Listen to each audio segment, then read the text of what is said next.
A good day. My name is Oluwatobi Olaniran, and I'm with the Students Diary team. Um, the Students Diary is a media startup that tells the story of students around the world, and we are here this today to interview with a great man, um, a graduate of the University of Ibadan. He was the best graduating student for the session 2022, 2020, 2021, and he'll be speaking to us today about his experiences while in school and many other things. And so here with me is Mr. Timtope Oyedeji, and he's popularly known as the best graduating student. But of course, we'd love to know you better. Over to you, sir. Thank you. So, like you said, my name is Temitope Victor Oyedeji. I studied mathematics in the University of Ibadan. I'm from here, I'm from Ibadan, or your state to be precise. And I'm a Christian. And I've been in Ibadan for all my life, my education. And I'm currently serving in Ondo State. Thank you. Yes. Thank you so much for sharing. I'm sure that our audience are also eager to even learn more from you.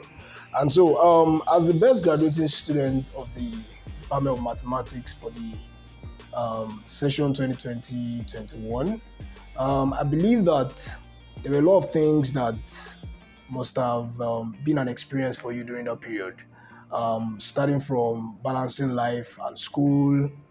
You mentioned you're a Christian as well. I'm sure that spirituality comes to play and all of that.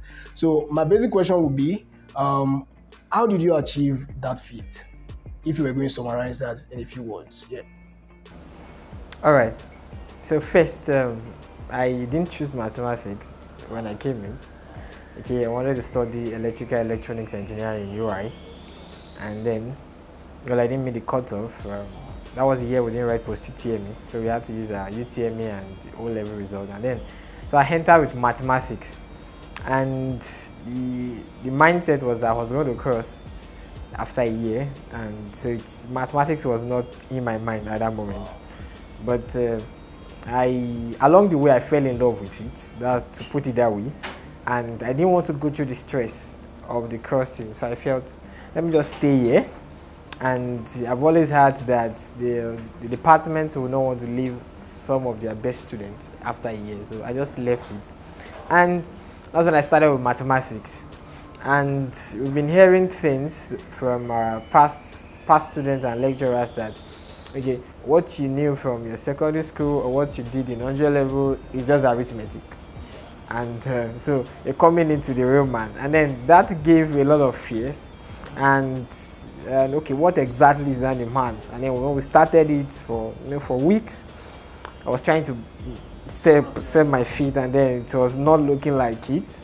And though I had to start asking people for advice, and then so about like 6 weeks, we were not getting ourselves, but then I knew we were going to balance. And one thing was that I had to ask people for help, those that have gone beyond. And when 100 level was it was like it was something we were relating to, so there was not really much stress there. It is just about me doing the normals. Like this, I'm not doing more than what I've been taught, because that is one very, very key thing. There's no room for intimidation. Even if you are carrying big textbooks that I've not seen before, I don't care. So far, I'm not going out of what me have been taught, and that helped me. And then in the following levels, like I said, I asked for help and then asked people how it is done. And one thing I always tell myself is that the fact that somebody has done this thing before and did very well, it means that there's a possibility. So even the lecturers or the course, whoever it may be, the fact that somebody would have passed it, so it means that I can actually do it. So people's words and people's story was something that motivated me. And one thing about mathematics is that if you just grab the concept on how to pass them, it will be very easy for you. Though some way, like knowing what the course is about, knowing what your lecturer wants. It's one thing to read to pass, and to read to know. I've met a lot of brilliant folks, even in UI, and then you see that their result is not really okay, but these guys are good. So I'll tell them that it's one thing to know it, it's one thing to pass. You might not really be that extremely good, but if you know how to pass, you are going to do just fine. And one thing I tell myself is that this grade will be on my certificate for life, and nobody will hear your excuse that it is because I'm good, it is because the lecturer is. Nobody will hear that. Even if you are finishing with a very strong hopper or a strong or a not really strong hopper, it's still the same hopper that will be there. And so you get nobody will hear your excuse. So I just wonder. On that particular point, I would naturally love to ask that. Um, would you have considered yourself as a smart student all the while, or like the university just qualified that aspect? Because there are some people that have a pedigree into, oh, they've always been smart, so it's nothing new. But as well, is it like a kind of big feat that you actually did this now? Well, right from secondary school, I've been very good at arithmetic, definitely. But when I came in, even in my class, I found people better than me. So for a while I was kind of intimidated. How will I cope here? Because I had a goal to best student and all. But like I said, one thing is just about being smart. So I'll say I was being smart because I just mastered how it is going to work for me. At least, how will I just pass these things? And that was one thing, like a plus for me, for them. So because I had people that knew better. Yeah, so that kind of a thing. Awesome. So now thinking about it, there is, as though we have two worlds now. There's a guy that reads to know, and then there's a guy that reads to pass. So what's the ideal smart guy in your own views? Yeah. Looking at it in this education setting in Nigeria, we don't really value practicals like that. That is, you applying all these things. If you are just going to limit yourself to, let's say, Nigeria, even to pass is going to work for you. But if you want to start competing with people out there or people outside of global scale, you have to do more than that. And that's why they say, okay, most Nigerians, when they go out, they do well because on the theory level, we are very good. If it's theory, we are going to kill it. Okay, so looking at the Nigeria setting, if it's to come out with good grades, it is okay to just pass and just read. But then, if you want to build yourself, to know this thing and to compete, then you really have to do the two. You pass and then you know it. Thank you so much for that. So now looking at the experience in school, obviously you must have made good grades in the 100 level too, down to 200. So basically throughout school they knew you were the whiz or something.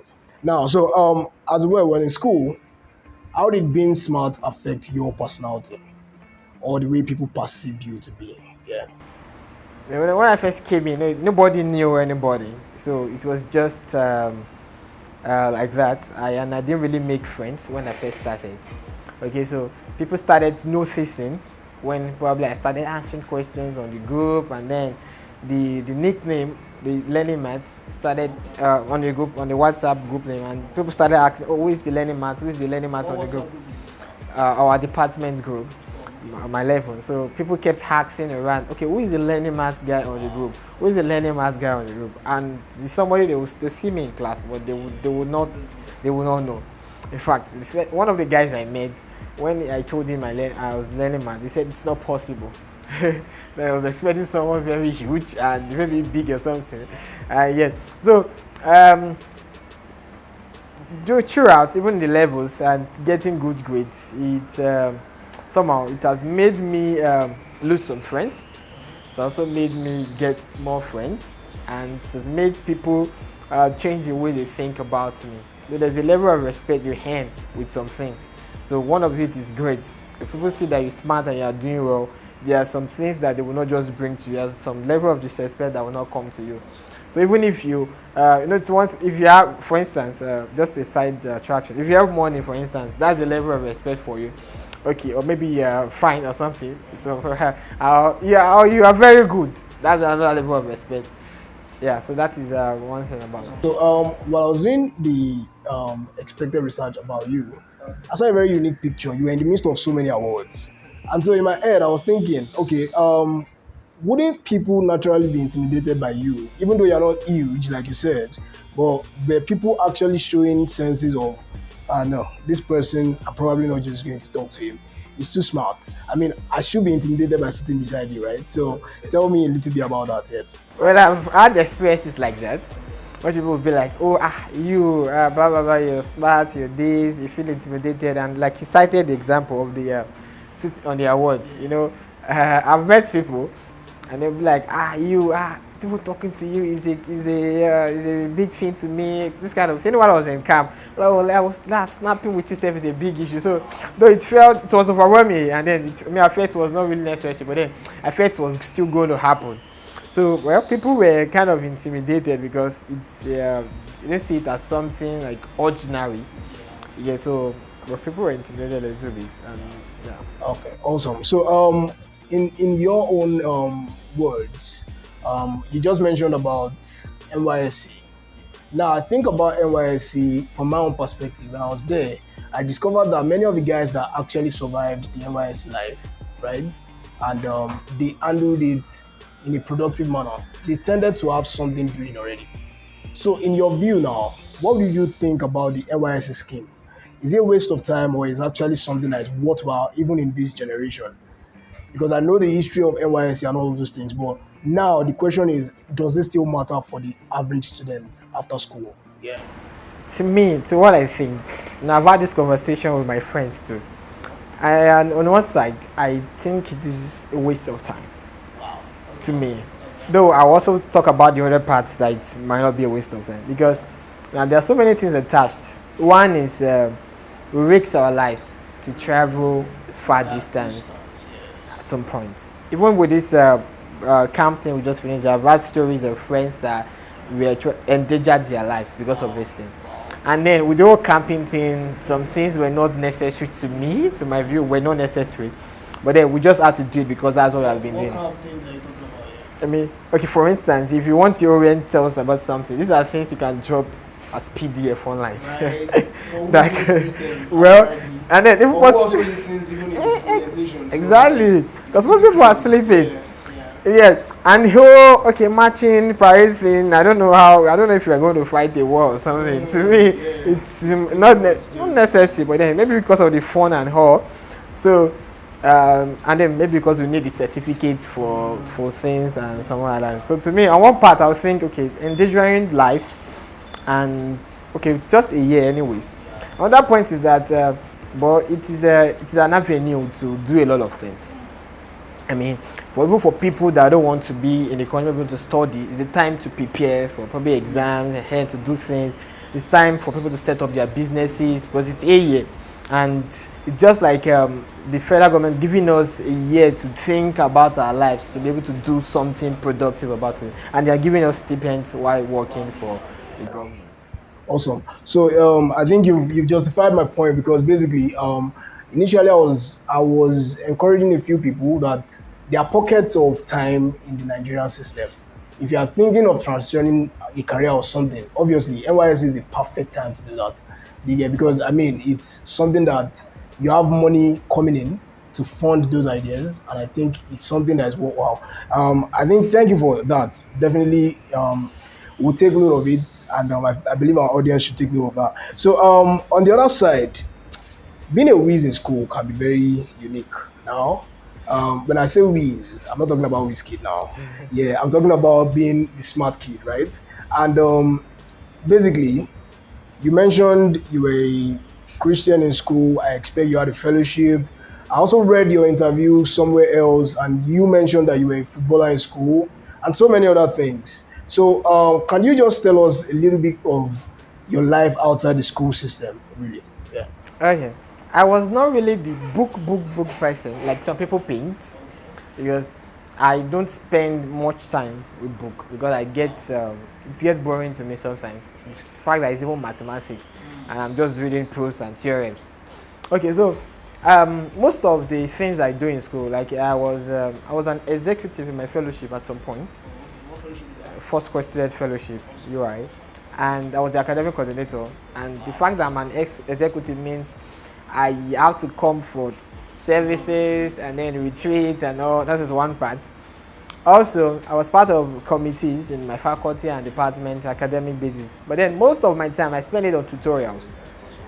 Okay, private tutorials, UTME and post-UTME tutorials in the evenings. I think there was a point in my life, maybe in 200 level, I leave home very early to go and take a private tutorial, and I'll go for my lectures. After lecture, I'll go for UTM tutorials. After tutorials, I go to fellowship, and then that is just a day. By 9 o'clock, I'm just back, and then the cycle continues the following morning. So it was that like that, and it was so choked up. And the whole book thing was not even coming, because the only time I have is just a lecture time. And then I felt that, okay, because I was overwhelmed at some point, and then I felt I would not be able to undo it. But one thing that helped me was that I just need to grab the concept in class. I mean, a lecturer is writing or is dictating while I'm sitting. I like sitting at the back. So while I'm sitting at the back or anywhere, I would just look at it, but this is what he's saying. Okay, fine. I take the notes, and that's all. I don't really need to pick it again. Probably, there's tests and exams. Because I know that if I should pick it again, the fact that I have an idea of what it did in class, it will be very easy for me. So that means I understood what worked for me, and I knew I could do other things beside it. Yeah, I think you already touched on something I would have asked about, because thinking about it, I was like, there's this calm thing that is happening with many smart people.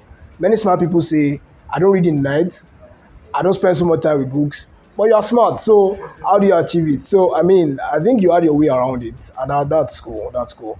So, other things that you were doing, were you basically just training people for mathematics, or you were even teaching other courses alongside? Okay. One thing is that first I love teaching. Okay, and there's this drive that I just want people to pass this thing, because to me I feel these things are easy, but then I still see students fail it. So I want to just, because when I started I was inexperienced, because I just started and I was facing challenges, but I knew something, that it's also an avenue to build myself, even in the teaching thing, and I kept improving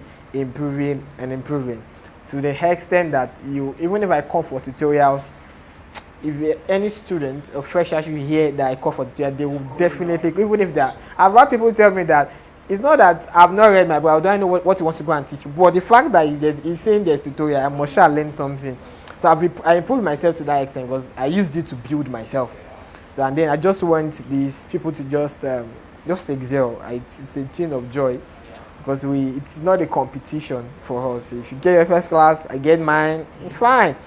So let's everybody just pass and succeed. Moving forward, basically, thinking about it, there's the ASUU strike out there now. Yeah, and I'd love to know, did you have any ASUU strike experience? Yes, yes. Okay. Both ASUU strike and internal strike. Okay. The first strike we had was an internal strike where we were demanding for ID card. Oh, okay. That's the one that rusticated Adiremi, yeah, Ojo Adiremi. Okay. I think it was the week I was supposed to. The following week we was supposed to write exam. On the Monday, so the VC said maybe we didn't want to write exam, so we should just go first. And then I think that was lasted for 2 months or thereabout. So that was the first strike we had, and to me, I felt it was not like I wanted it, but at least 2 months to go and rest. Not like I was reading in those 2 months, anyways. But then she just shall go. And then the other times we had ASUU strike, but we had 3 months strikes, 2 months. There are some just small strikes. I think the last one was after the COVID. Yeah. When I think the COVID you're on strike, then after the COVID, COVID too was on strike, and then the now had to meet. So how does it really affect you, or how do you think it affects students? First is that it elongates the time we're supposed to spend. Okay. We're supposed to, I think 2016 was the admission, whatever. So 4 years with it is 2020. But first, we didn't even resume that 2016. We resumed 2017, February. And even with the 4 years, we should at least still be like 2020 or thereabout. But then finishing this December 2021, let's say roughly 2022, you've added, because we had plans. Everybody had plans. Okay, I had 4 years. I had 1 year of service. I do this. All this kind of thoughts. Shatter plans. Shatter your plans. I mean, it starts as fun, where you be like, yeah, I want to go home. Then it gets tiring, like, guy, I want to finish now. Yeah, because I mean, that was when I was in school, 2017, X and all that. There was this impending ASUU strike, and I literally heard someone praying through his room. And I was like, okay, well, God can do all things, but then, is it really that deep? I was the unserious one then. But then, subsequently, it got tiring for me to like, wait, why now? Like, come on, let's stop this already. But it's okay. But what would you advise people do with their ASUU strike on a normal day? Well, I've always been saying things around, okay, maximize the ASUU strike, the strike, and all these things, get the skill and all these things. But I see different ways about it. First is that it is not a must you get the skill with the whole ASUU strike of everything, and then it is necessary you also do if you want to. And then I think it's one thing about students is that there's something about consistency that you might not really be. For instance, oh, this ASUU strike, I want to get this doing. You might start, and along the way, you just, it takes a high level of consistency. Okay, but there's an avenue to also for those probably maybe people that are in business already, or probably they are fending for themselves. It's an avenue for them to just do a lot of things, Even with the COVID break, then I knew people that maximized those time. They made lots in those periods. It was an avenue for them to just do these things, to get skills. So it's an avenue, though it is not really good to be going on strike and strike. But then, even if it comes, just make the best of it. Yeah, so earlier I was talking about students diary being a platform where we tell student stories. Look at your set, 512 guys went out of school. The question is, many of those guys are untold stories out there. Some of them have probably dropped out for life. Some of them probably got back into the system. Some people probably distance learning and all of those things.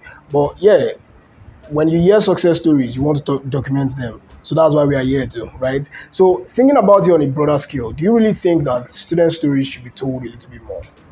Yeah, student experiences all around the world. You mean even not success stories? Even not success stories, because that's what we represent, and I want to know what your view is about that. Well, it's not everybody that dropped out of school because they were not smart or they were not serious. Although a larger percentage is because they were not serious, they saw it as freedom to do a lot of things.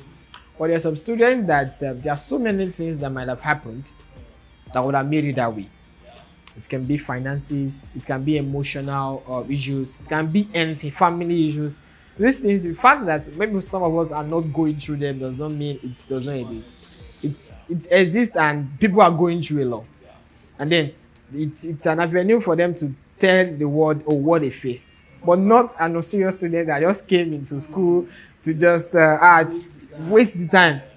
And it's considered a larger percentage though. But then there are some people that I feel sorry for because it's the way life works. Life is not balanced, like say, and then you just be thankful of what we are and where we've made ourselves. So people are going through a lot and they might not be able to say it, and then it's just it's like that. So we hope to do more then in our own focus area now. So as a last question, actually, you talked about learning maths, and when I checked online, I discovered that learning maths is becoming something now. So can you tell us a little bit about it and how exactly you guys are operating and what exactly you guys do? Okay, learning maths started as a nickname first, and in fact, no. So at some point they didn't know my name, so just learning maths, and then there was no way I could just, even when I wanted to change it, I could not. So it was just like that in University of Ibadan. And then with the whole final year thing and the whole award thing, and it went viral. Okay, so and then I felt, okay, let's create a system, a venue to teach people and math and get this fear out of students. Okay, because the way some people find math easy and arithmetic, some students do not. I've heard stories of, how do you even know these things? How do you know what to do? How do you do this?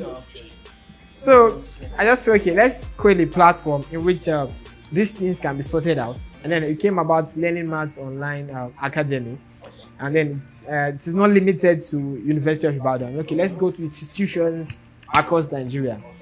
Because basically, professors basically do the same thing throughout, just different course code, maybe at different times and some of that. So I feel, okay, let's create like something that will intersect throughout everywhere. And then we'll come together, we'll meet people with like minds, and then we'll discuss, and then we'll just mathematics will just be fun to everybody. So we started the Learning Maths Online Academy. We on Instagram, on Facebook, and then it's something we're starting on April 4. That's next week, and then we just it's gonna be a big thing. And then We just hope God help us. Locations. All right, so it's just fully digital. Awesome. Digital businesses are the thing for the 21st century. So thank you so much for your time, Mr. Timtope. It was really lovely speaking with you. And to our audience, really appreciate you watching this particular episode. Thank you so much. We definitely will be bringing even more people to this show and to share their experiences and tell us a little bit more about their study journey. So thank you so much and have a lovely time. Take your time to like this video and also subscribe to the channel. Thank you so much. Cheers.